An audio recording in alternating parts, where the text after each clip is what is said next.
I'd like to shout out Paddy's Potato Peelers channel and introduce myself. How do you do, sir? My name is Eric, Dongamat channel. I'm just a noob, amateur, knife-loving guy, and I got some slip joints to show you. Picked out 3 that make me think of you. The first one just arrived in the mail right after I watched your latest video and left a comment. And this is a knife that I found out about thanks to Paddy's Potato Peelers channel. And I'm very excited about it. It's a rough Ryder Reserve. The denim micarta, very smooth. Kind of like the idea maybe of roughing it up a bit. But, then I would mess up this lovely shiny bolster. So maybe I'll just pocket wear it in. And the blade is some kind of D2 Damascus. Now I gather from Paddy that he's not that keen on Damascus, doesn't see that much sense in it. But I got a bit of a thing for Damascus, and I was interested to read an article from Larry Thomas where he investigated the legendary Damascus cutting effect. And he concluded that there is definitely something to it. That Damascus type blade will cut and hold an edge longer than either or more of whatever metals went in there, So somehow this combination of different steels creates arguably a better blade steel. And the reasons why Dr. Thomas pointed out were not very well understood. Because, for example, if you look at this, you see that the waves are going in this direction.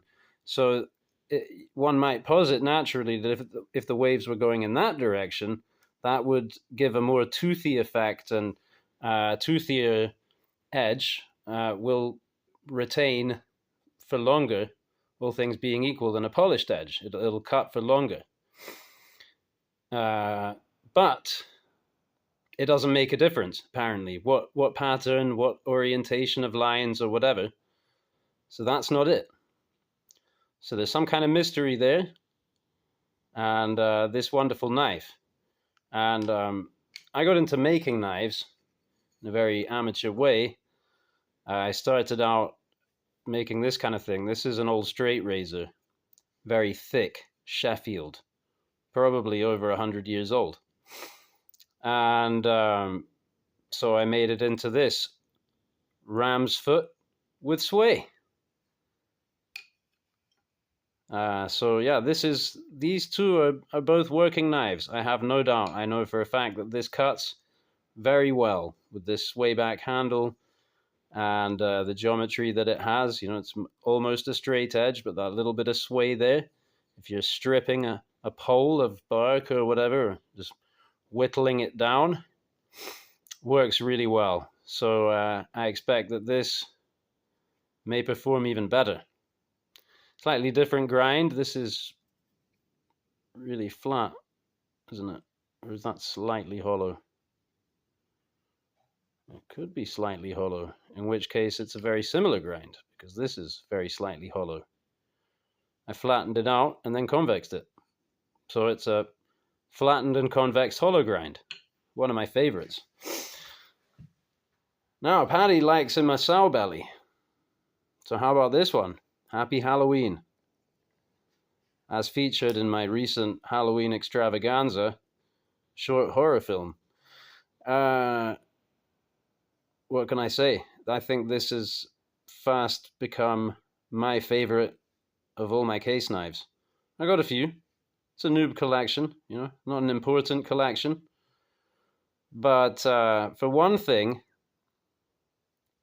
it's practically flawless in execution.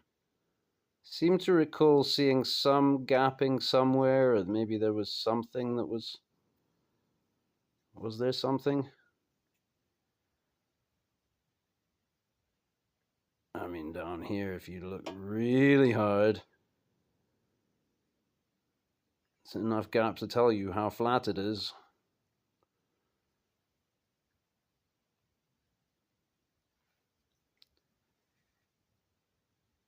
And, you know, people obsess about the this thing, right? The alignment when it switches. Okay, it's a little off. Does it budge? No, it doesn't. Right? So the point's not in the center. I don't really care about that. What I care about is how does it line up when it's like this? And you see plenty of knives where the point's in the center and you open it up and it's off this way, off that way. The whole thing's warped and twisted. They just made sure the point lined up. You know, you just hammer it a bit till the point lines up. So yeah, straight as an arrow. And although in my earlier video with this knife, I had posited that with these massive serrations, it wouldn't really be good for much except carving a pumpkin, which I'm expecting it's going to be good at. And I'm going to do a bit of that. But I decided, because I like it so much, I'm just going to carry it in my pocket. I sharpened out the tip. And I touched up the serrations a little bit. And it'll do what you want it to do. You know, you've got a little knife there with no serrations. And these will rip through. So what I found is, you know, if I were going to be whittling like this, you kind of dig in, you make these striations. But that keeps your cut actually quite flat. And then you can tidy up with the flat. So actually, potentially, this kind of blade format, it could be really good for whittling. I don't know. I mean, depending on what you're doing, right?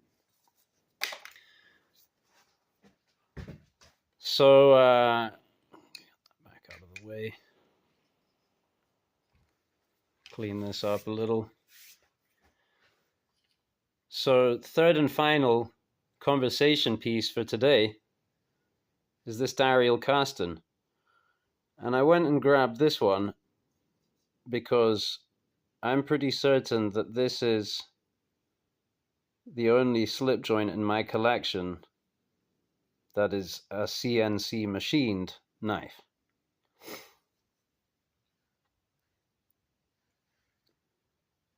So, yeah, the fit and finish is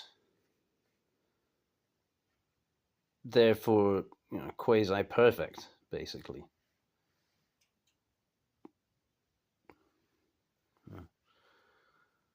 The blade, I think, has a little warp in it from the heat treatment, but it's barely noticeable.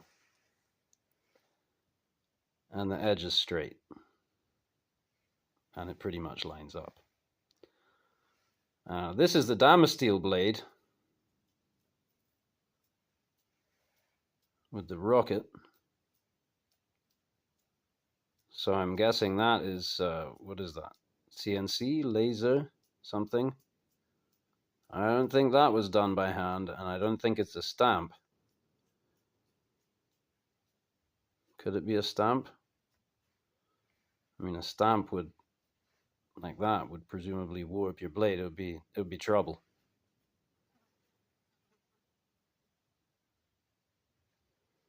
Might be starting to show a little bit of pocket wear. I didn't really clean it up earlier either. So, Paddy mentioned controversy in his latest video, and that he doesn't shy away from it. And I suggested in the comments that I would like to see, perhaps even participate, in a debate regarding the proposal that it is possible to make a traditional slip joint pocket knife using CNC machining. And I would argue against, because I do not believe that this is a traditional slip joint pocket knife. You know, in this particular case, I might make the argument that, you know, having poop emojis on titanium scales right from the outset, anodizing, all that stuff, I mean, that's hardly traditional. But you could have that stuff on a traditional, presumably, maybe. But, you know, powder metal blade,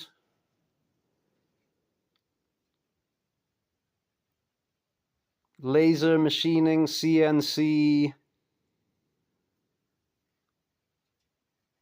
Now you can say that it's a traditional profile, a Lanny's clip.